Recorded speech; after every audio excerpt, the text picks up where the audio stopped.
नमस्कार, मैं हूं पल्लवी सिंह और आप देख रहे हैं आर्या न्यूज। रुक करेंगे देश की बड़ी खबरों की ओर। देश में जानलेवा कोरोना वायरस का प्रकोप बरकरार है। हालांकि अब मामलों में गिरावट जरूर देखने को मिल रही है, लेकिन देश में पिछले 24 घंटों में कोरोना वायरस के 8,603 नए केसेस सामने आ चुके हैं। तो वहीं 415 लोगों की कोरोना से मौत भी हो गई है। जानिए कि आज आपको बता दें कि कोरोना की ताजा स्थिति के बारे में बात करते हुए केंद्रीय स्वास्थ्य मंत्रालय की ओर से जारी किए गए ताजा आंकड़ों के मुताबिक देश में अब एक्टिव मामलों की संख्या 99,974 है। तो वहीं इस महामारी से जान गंवाने वालों की संख्या बढ़कर 4,70,530 हो गई है। आंकड़ों के मुताबिक अभी तक 3,40,53,856 लोगों को संक्रमित मुक्त हो चुके हैं और राष्ट्रव्यापी टीकाकरण मुहिम के तहत अभी तक कोरोना वायरस रोधी टीके की 126 करोड़ से ज्यादा खुराक दी जा चुकी है। बात करें कल की, तो कल 24 घंटों के अंदर करीब 73,63,706 डोज दी गई, जिसके बाद से अब तक वैक्सीन की 126,53,44,975 डोज दी जा चुकी है।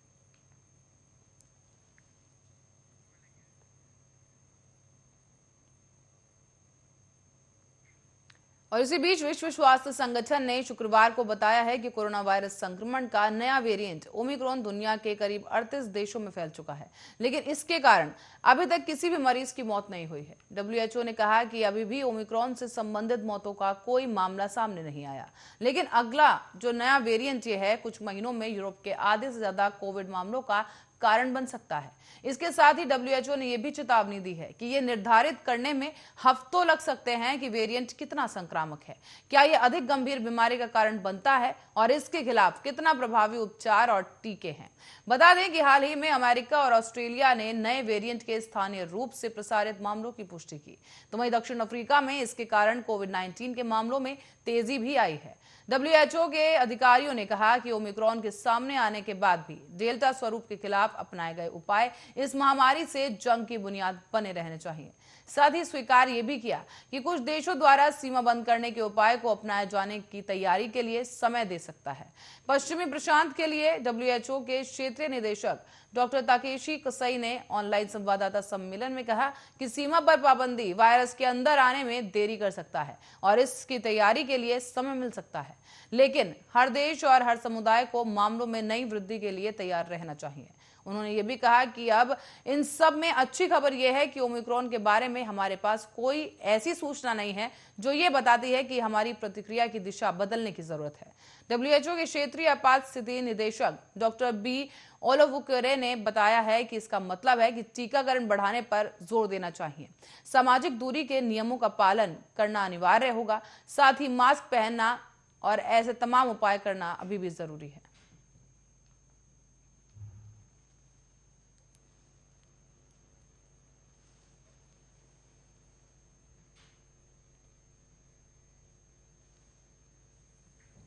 इसी कड़ी में आपको बता दें कि कोरोना वायरस के नए स्वरूप ओमिक्रॉन से संबंधित लक्षणों के अन्य स्वरूप से ज्यादा खतरनाक होने के या मौजूदा टीके या इलाज के इस पर अप्रभावी होने के संबंध में फिलहाल कोई सबूत नहीं है। सिंगापुर स्वास्थ्य मंत्रालय के हवाले से एक खबर में ये बात सामने आई है। बताते चलें कि एक चैनल न्यूज एशिया की खबर के अनुसार मंत्रालय ने कहा है कि ओमिक्रॉन से संक्रमित 2 लोगों ने सिंगापुर से मलेशिया और ऑस्ट्रेलिया की यात्रा की है। सिंगापुर स्वास्थ्य मंत्रालय ने यह भी कहा कि ओमिक्रॉन के संबंध में और अधिक जानकारियां और अध्ययन करने की जरूरत है। आने वाले सप्ताह में वैश्विक स्तर पर इसके और मामले आने की आशंका भी जताई गई। मंत्रालय ने कहा है कि एहतियात के अतिरिक्त कदम उठाने से उन्हें इस स्वरूप से लड़ने के तरीके जानने के लिए समय मिलेगा। सिंगापुर के चांगी हवाई अड्डे पर ओमिक्रॉन संक्रमण के प्रसार पर मंत्रालय ने कहा है कि संक्रमण का पहला मामला जोहानिसबर्ग से सिंगापुर एयरलाइंस की एक उड़ान से 27 नवंबर को यात्रा करने वाले व्यक्ति का है। वो व्यक्ति उसी दिन से ट्रांजिट उड़ान के लिए यहां पहुंचा। इसके बाद इस व्यक्ति ने सिंगापुर एयरलाइन की एक उड़ान भरी और जो कि 28 नवंबर को सिडनी की यात्रा की। ऑस्ट्रेलिया ने व्यक्ति के संक्रमित होने की पुष्टि की, जबकि व्यक्ति दक्षिण अफ्रीका से रवाना होने से पहले 24 नवंबर को नेगेटिव पाया गया था। सिंगापुर में शुक्रवार तक संक्रमण के करीब 2,67,916 मामले सामने आए और 744 लोगों की मौत हो गई।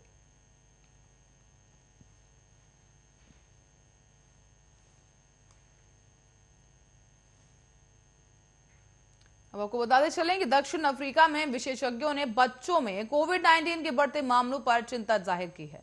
देश में शुक्रवार रात तक संक्रमण के करीब 16,055 नए मामले सामने आ चुके थे, जबकि 25 संक्रमितों की इस दौरान मौत हो गई।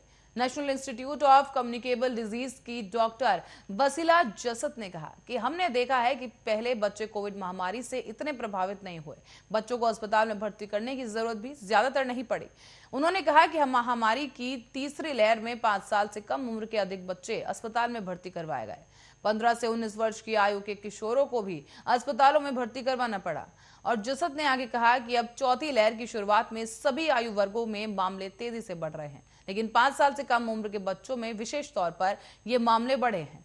कहा गया है कि हालांकि संक्रमण के मामले अब भी बच्चों में ही सबसे कम है। सर्वाधिक मामले 60 वर्ष से अधिक आयु के लोगों में सामने आए और उसके बाद सबसे अधिक मामले 5 साल से कम उम्र के बच्चों में आए। 5 से कम उम्र के बच्चों को अस्पतालों में भर्ती करने के मामले भी बढ़ रहे हैं, जबकि पहले ऐसा नहीं हुआ करता था।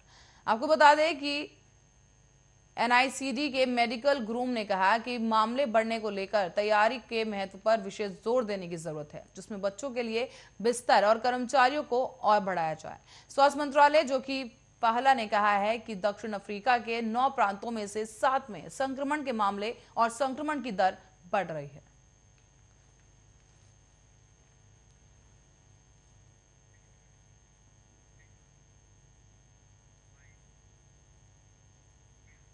आगे बढ़ेंगे एक और खबर की ओर, जहां आपको बता दें कि देश की राजधानी में और साथ ही कई अन्य राज्यों में भी सीएनजी की कीमतों में इजाफा हो गया है। सीएनजी की नई कीमतें आज सुबह 6 बजे से लागू की गई। दिल्ली एनसीआर के अलावा हरियाणा और राजस्थान में भी सीएनजी की कीमतों को रिवाइज किया गया है। दरअसल सरकारी कंपनी इंद्रप्रस्थ गैस लिमिटेड के मुताबिक राजधानी में सीएनजी की कीमत 1 रुपए प्रति किलोग्राम तक बढ़ा दी गई है। पेट्रोल डीजल पर महंगाई की मार के बाद अब सीएनजी की कीमतों में भी इजाफा देखने को मिल रहा है। बता दें कि इससे पहले 14 नवंबर को दिल्ली, नोएडा, ग्रेटर नोएडा और गाजियाबाद में सीएनजी की कीमतों में इजाफा किया गया था। आपको बता दें कि 14 नवंबर को दिल्ली में सीएनजी के दामों में 2 रुपए 28 पैसे का इजाफा हुआ, तो वहीं नोएडा और ग्रेटर नोएडा, गाजियाबाद में 2 रुपए 56 पैसे प्रति किलो की बढ़ोतरी की गई। इसके अलावा अगर पेट्रोल डीजल की कीमतों की बात करें तो आज सरकारी तेल कंपनी ने ईंधन की कीमतों में कोई इजाफा नहीं किया। देश की राजधानी दिल्ली में पेट्रोल की कीमत फिलहाल 95 रुपए 41 पैसे प्रति लीटर बनी हुई है, तो वहीं डीजल की कीमत 86 रुपए 67 पैसे प्रति लीटर है। मुंबई की बात की जाए तो मुंबई में पेट्रोल की कीमत 109 रुपए 98 पैसे प्रति लीटर है। डीजल की कीमत 94 रुपए 14 पैसे प्रति लीटर पहुंच गई।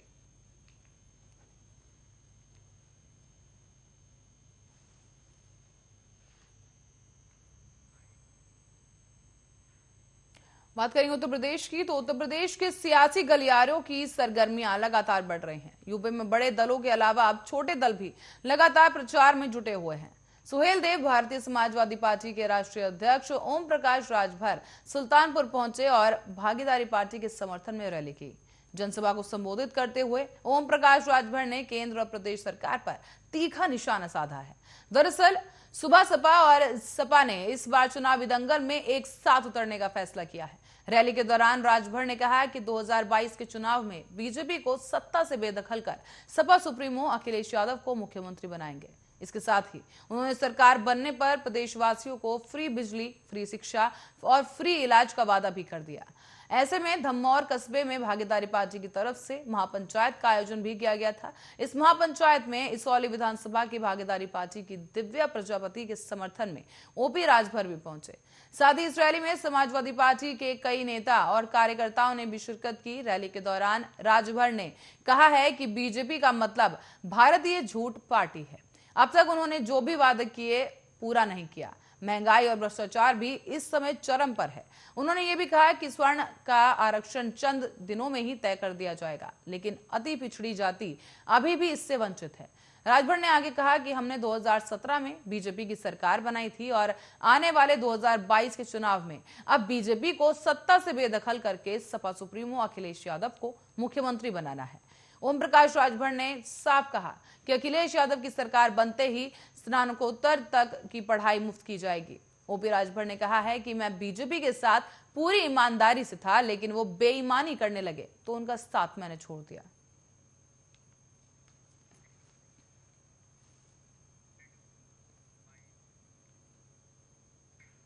और वहीं बात करें समाजवादी पार्टी की, तो समाजवादी पार्टी के प्रमुख अखिलेश यादव के बयानों पर अब बीजेपी ने उन पर पलटवार कर दिया है। दरअसल योगी आदित्यनाथ सरकार के कैबिनेट मंत्री स्वामी प्रसाद मौर्य ने कहा है कि फेल कौन है और पास कौन है, ये तो उत्तर प्रदेश की जनता समय पर सर्टिफिकेट देती आ रही है। 2014 में, 2017 में, 2019 के चुनाव में कौन फेल हुआ, कौन पास हुआ, ये जनता ने सर्टिफिकेट दे दिया।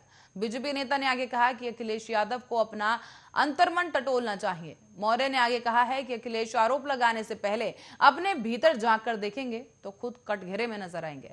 अखिलेश यादव की रथ यात्रा में भी भीड़ जुटने के सवाल पर मौर्य ने कहा है कि सड़क पर भीड़ जुटाना और किसी बड़े मैदान में भीड़ बुलाना, दोनों में अंतर है। उन्होंने कहा कि किसी भी सड़क पर खड़े हो जाइए, 1000 लोग जुटेंगे तो लगेगा 1 लाख लोग आ गए हैं।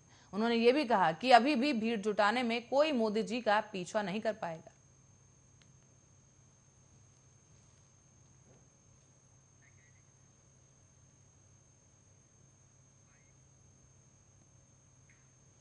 तो वही केंद्र सरकार ने तीनों कृषि कानूनों को वापस ले लिया है, लेकिन किसान अभी भी बॉर्डर छोड़ने के लिए तैयार नहीं है। हालांकि जानकारी के अनुसार पंजाब के कुछ किसान संगठन हैं जो घर वापसी करना चाहते हैं, लेकिन राकेश टिकैत के सुर जस के तस हैं और वो कह रहे हैं कि किसान बॉर्डर से नहीं हटेंगे। ऐसे में आइए इस रिपोर्ट के जरिए जानते हैं कि राकेश टिकैत हैं कौन और कैसे एक टाइम पर नरम पड़ चुके किसान आंदोलन में उन्होंने अपने आंसुओं से जान फूंक दी थी।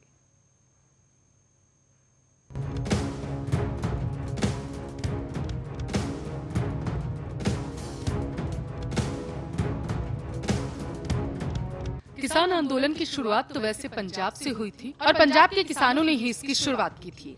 उसके बाद हुआ कुछ यूं कि लोग जुड़ते गए, कारवां बनता गया। लेकिन देखते ही देखते आंदोलन सिर्फ एक नाम के आसपास घूमता रहा और वो है राकेश टिकैत। राकेश टिकैत किसान आंदोलन का सबसे प्रमुख चेहरा बन गए। गणतंत्र दिवस के दिन लाल किले के गुंबदों पर धार्मिक झंडा लगाए जाने की देश भर में आलोचना हुई थी। तब ऐसा लगा था कि किसान आंदोलन लगभग खत्म हो चुका है, लेकिन राकेश टिकैत की एक भावुक अपील ने फिर से आंदोलन को खड़ा कर दिया था और एक बार फिर से राकेश टिकैत चर्चा में है। वजह है किसान आंदोलन को किसान बिल वापस होने के बाद भी राकेश टिकैत की अपील पर वापस नहीं किया जा रहा। ऐसे में आइए जानते हैं आखिर कौन है राकेश टिकैत। तो आपको बता दें कि राकेश टिकैत भारतीय किसान यूनियन के राष्ट्रीय प्रवक्ता हैं। राकेश टिकैत के बड़े भाई नरेश टिकैत भारतीय किसान यूनियन के अध्यक्ष हैं। राकेश बीक्यू के अध्यक्ष रहे दिवंगत महेंद्र सिंह टिकैत के बेटे हैं। वह सिसोली के एक प्रसिद्ध किसान नेता हैं। राकेश टिकैत अभी आरजेडी के मौजूदा नेता और वह उत्तर प्रदेश के मुजफ्फरनगर में सशक्त नेता हैं। राकेश टिकैत का जन्म आपको बताते चले मध्यम वर्गीय परिवार में हुआ। वह ऐसे ही मध्यम वर्गीय माहौल में पले बढ़े।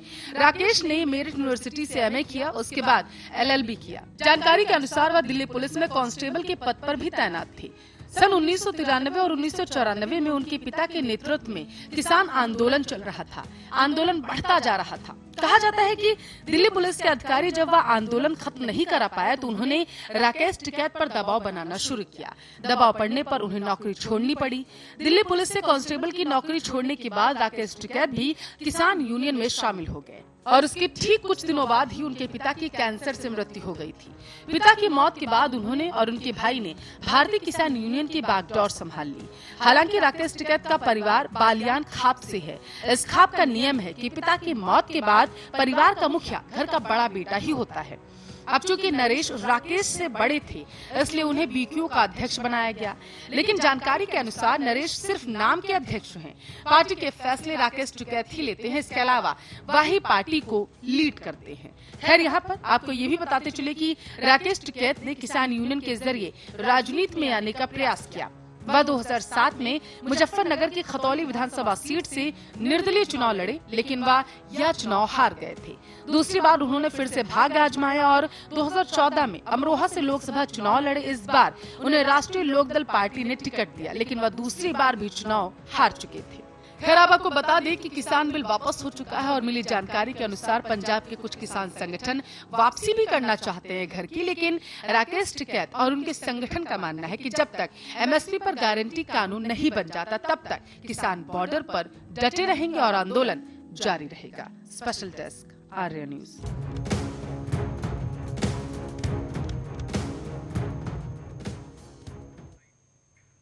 और अब बात करें पड़ोसी मुल्क पाकिस्तान के बारे में। तो पाकिस्तान में इस बारे में कहना गलत नहीं होगा कि एक बात से सभी वाकिफ हैं कि वो सिर्फ और सिर्फ कर्ज के पैसों पर जीता है और खासकर अपने मुस्लिम देशों से पैसे लेता है और अपना जीवन यापन करता है। लेकिन इस बार उसकी ये मांगने की आदत उस पर भारी पड़ गई है। क्या हुआ है पाकिस्तान के साथ, एक बार फिर से उसकी नाकामी और नासमझी की चर्चा हो रही है। आइए इस रिपोर्ट में समझते हैं।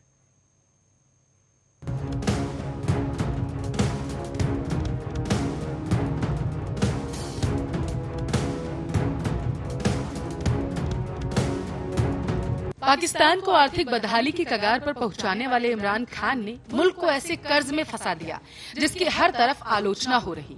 खुद पाकिस्तानी एक दूसरे से पूछ रहे हैं कि क्या प्रधानमंत्री कर्ज लेते वक्त शर्तें नहीं पड़ती। दरअसल पाकिस्तान ने सऊदी अरब से बेहद कड़ी शर्तों पर 4.2 अरब डॉलर का कर्ज दिया, जिसमें से 3 अरब डॉलर की राशि उसे 1 साल में जमा करनी होगी। इतना ही नहीं, महज 3 दिन के नोटिस पर पाकिस्तान इसे वापस करने के लिए बाध्य हो जाएगा। पाकिस्तान सरकार इस कर्ज को एक उपलब्धि के रूप में देख रही है। उसे लगता है कि ये सऊदी अरब के साथ उसके रिश्तों की मजबूती को दर्शाता है। लेकिन पाकिस्तानी एक्सपर्ट्स की राय इससे बेहद जुदा है। उन्होंने कड़ी शर्तों पर आपत्ति जताते हुए कहा, इमरान खान सरकार ने लोन के लिए एक सऊदी अरब के सामने पूरी तरीके से समर्पण कर दिया। इसका खामियाजा भविष्य में मुल्क को चुकाना पड़ेगा। तो वहीं स्थानीय मीडिया रिपोर्ट के अनुसार सऊदी अरब पाकिस्तान के फाइनेंशियल सपोर्ट को रिवाइव करने को तैयार हो गया, जिसके चलते इमरान खान की कैबिनेट ने 3 अरब डॉलर सुरक्षित जमा और लगभग 1.5 अरब डॉलर मूल्य की तेल आपूर्ति डेफर्ड पेमेंट पर लेने के लिए हामी भरी है। हालांकि लोन की कड़ी शर्तों और काफी ज्यादा ब्याज दर को लेकर सरकार की आलोचना हो रही। एक्सपर्ट्स का कहना है कि अतीत के विपरीत इस बार पाकिस्तान के पास रोल ओवर का कोई विकल्प नहीं होगा और उसे 1 साल बाद कर्ज वापस ही करना होगा। इतना ही नहीं, सऊदी के लिखित अनुरोध पर उसे 72 घंटे के भीतर पैसा लौटाना पड़ सकता है। वित्तीय मामलों के विशेषज्ञों के अनुसार 3 अरब डॉलर पर 4% की दर से ब्याज देना होगा, जो पिछली बार मिली मदद से 1/4 ज्यादा है। तब इसकी दर 3.2% थी। इसका मतलब ये हुआ कि पाकिस्तान को कर्ज पर लगभग 120 मिलियन डॉलर का ब्याज देना होगा। सऊदी अरब की तरफ से इस बार कड़ी शर्तें इसलिए रखी गई हैं क्योंकि पिछली बार पाकिस्तान को उसका 1 बिलियन अमेरिकी डॉलर लौटाने में काफी दिक्कतें आई थी। उस वक्त पाकिस्तान को अपने दोस्त चीन से पैसा लेकर सऊदी को देना पड़ा था। पाकिस्तानी मंत्रालय की रिपोर्ट में बताया गया कि सऊदी अरब ने पाकिस्तान को 2018 में 3 साल के लिए लगभग 6.2 बिलियन डॉलर का वित्तीय पैकेज दिया था। उसने इसे लौटाने के लिए अधिक वक्त देने से इनकार कर दिया। तब पाकिस्तान ने चीन से कर्ज लेकर सऊदी को लौटाया था। सऊदी अरब ने कड़ी शर्तों के साथ पाक को कर्ज तो दे दिया, लेकिन जिस तरीके से कड़ी शर्तें रख दी हैं, वो हैरान करने वाली है कि कहीं सऊदी अरब का विश्वास पाकिस्तान पर कम तो नहीं हो गया। कहीं सऊदी अपने आगे पाक को झुका कर तो नहीं रखना चाहता। खैर, इसमें कोई दो राय नहीं है कि पाक जिन्हें अपना जिगरी दोस्त मानता है, वो पाक की मदद करने के बहाने अपने रहमो करम पर पाक को पालते हैं, ताकि वक्त आने पर अंतर्राष्ट्रीय पटल पर जब उन्हें जरूरत हो तो पाक उनके पीछे पीछे जरूर चलता नजर आए। Special desk, Arya news.